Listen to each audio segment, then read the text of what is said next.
Hello दोस्तों, हमारे YouTube channel में आपका स्वागत है। अभी हाल ही में कल जो है डीएलएड का रिजल्ट घोषित किया गया आयोग द्वारा और उसमें 40% से अधिक विद्यार्थी फेल हो गए हैं, ये बताया जा रहा है। तो प्रश्न ये उठता है कि इतने सारे विद्यार्थी फेल क्यों हो गए? आप देख रहे हैं 40% एक बहुत बड़ी संख्या है। थोड़ा कम नहीं तो वो 50-50 का मामला हो जाता कि 50% पास, 50% फेल। तो आखिर ये इतनी बड़ी संख्या में विद्यार्थी क्यों फेल हो रहे हैं? जबकि ये एग्जाम बहुत टफ भी नहीं है, ये भी नहीं कि बहुत ज़्यादा टफ एग्जाम है। केवल विद्यार्थियों को पास ही होना एक क्राइटेरिया है, उसके ऊपर अगर आप नंबर पा गए तो आप पास हो जाएंगे। तो प्रश्न उठता है कि क्यों इतने सारे विद्यार्थी फेल हो गए? तो पहला है कारण कि मूल्यांकन पर प्रश्न चिन्ह। विद्यार्थियों द्वारा जो कापियां चेक की जा रही हैं अध्यापकों द्वारा, विद्यार्थियों द्वारा ये प्रश्न उठाया जा रहा है कि मूल्यांकन सही से हो नहीं रहा है, हमको जबरदस्ती फेल किया गया है। इसके पहले आयोग के ऊपर बहुत सारे प्रश्न चिन्ह भी लगे हुए हैं, जैसे 68,500 वैकेंसी में बहुत सारे विद्यार्थियों को आयोग ने मूल्यांकन में फेल कर दिया, बाद में री मूल्यांकन हुआ तो उसमें बहुत सारे विद्यार्थी पास भी हुए। तो ऐसे आयोग के ऊपर ऐसे प्रश्न चिन्ह लगते रहे हैं, तो ऐसे प्रश्न चिन्हों को विद्यार्थी जो लगा रहे हैं उसको नकारा भी नहीं जा सकता। हो सकता है कि ह्यूमन त्रुटि हो सकती है, ह्यूमन एरर हो सकता है, लेकिन और भी बहुत सारे कारण हैं जो विद्यार्थी फेल हो रहे हैं। उनमें विद्यार्थी के निजी कारण भी है जिनमें विद्यार्थी फेल हो रहे हैं। फिर दूसरा है कि विद्यार्थियों द्वारा नियमित क्लास ना करना। जितने विद्यार्थी बीटीसी करते हैं उसमें से अधिकांश विद्यार्थी जो हैं वो क्लास करने नहीं जाते, वो केवल नाम लिखा लेते हैं, वो कहीं बाहर तैयारी कर रहे हैं या कहीं बाहर कुछ आर्थिक रूप से कमजोर हैं तो वो पैसे कमा रहे हैं, मतलब कुछ ना कुछ कर रहे हैं, वो नियमित क्लास नहीं जाते। अब जब आप नियमित क्लास नहीं जाओगे तो आपको जो सिलेबस है वो नहीं पता रहेगा, सिलेबस में क्या विषय वस्तु पढ़ना है ये भी आपको पता नहीं रहेगा।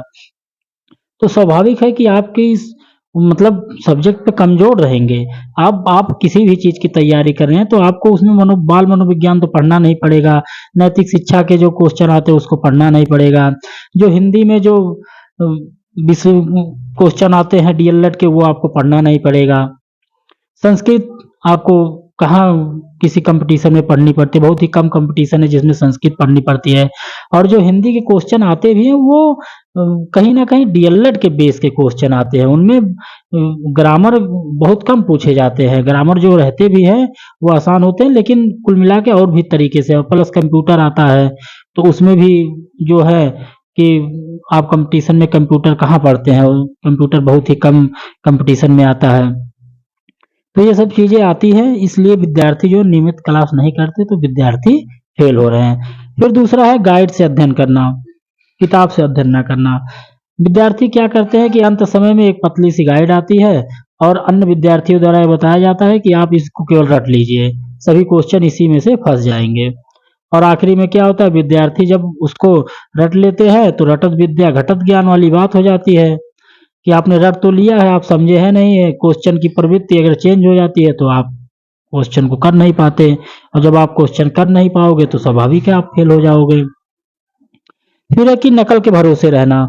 बहुत सारे गिरोह, बहुत सारे विद्यार्थी, बहुत सारे संगठन ऐसे हैं जो विद्यार्थियों को बहलाते फुसलाते हैं कि हम आपको पास करा देंगे, आप काहे परेशान हैं, आप इतना रुपया खर्च कीजिए, आप पास हो जाएंगे, हमने उनको पास करा दिया, हमने इनको पास करा दिया, हमने इनका इतना परसेंटेज दिलवा दिया। तो ऐसे भी होता है, जबकि इसका जो है सेंटर जाता है वो भी अधिकांश सरकारी स्कूल में सेंटर जाते हैं। तो जहाँ जुगाड़ लग नहीं पाता सरकारी स्कूल में सेंटर जाने के कारण, वहाँ जो सरकारी कर्मचारी है वो अपनी नौकरी दांव पे लगाना नहीं चाहते, तो इसलिए यहाँ नकल हो नहीं पाती, इसलिए भी विद्यार्थी फेल हो जाते हैं। फिर एक जुगाड़ खोजना।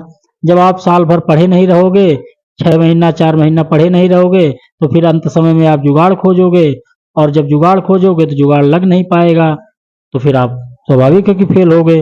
फिर एक लिखित प्रश्नों की प्रैक्टिस ना करना। जितने भी आज मल्टीपल चॉइस क्वेश्चन या जितने कंपटीशन हो रहे हैं, इवन यूपीएससी आईएएस पीसीएस को आप छोड़ दीजिए, या ऐसे जहाँ ऐसे टाइप के लिखित क्वेश्चन आते हो, उसमें सब एमसीक्यू के क्वेश्चन आते हैं कि आप क्वेश्चन दिया है, आप 4 ऑप्शन दिया, आपको टिक लगाना है। जबकि जो ये डीएलएड का एग्जाम है, इसमें क्वेश्चन छोटे ही आते हैं, लेकिन इसमें लिखित क्वेश्चन आते हैं कि आपको चीजों को लिखना पड़ेगा। अब आप जानिए कि जब आपको चीजों को लिखना पड़ेगा तो वर्तनीय शुद्धि होगी, शब्दों में त्रुटियां पाई जाएंगी, वर्ड फॉर्मेशन नहीं होगा, सेंटेंस फॉर्मेशन में गलतियां की जाएंगी, प्लस कामा, एक्सक्लामेशन और बहुत सारे जो है चिन्हों का प्रयोग आप नहीं करेंगे तो उससे भी नंबर काट लिए जाते हैं एग्जाम में, उससे भी नंबर काट लिए जाएंगे। तो जब नंबर काट लिए जाएंगे, या तो आपके परसेंटेज कम आ जाएंगे या तो आप फेल हो जाओगे।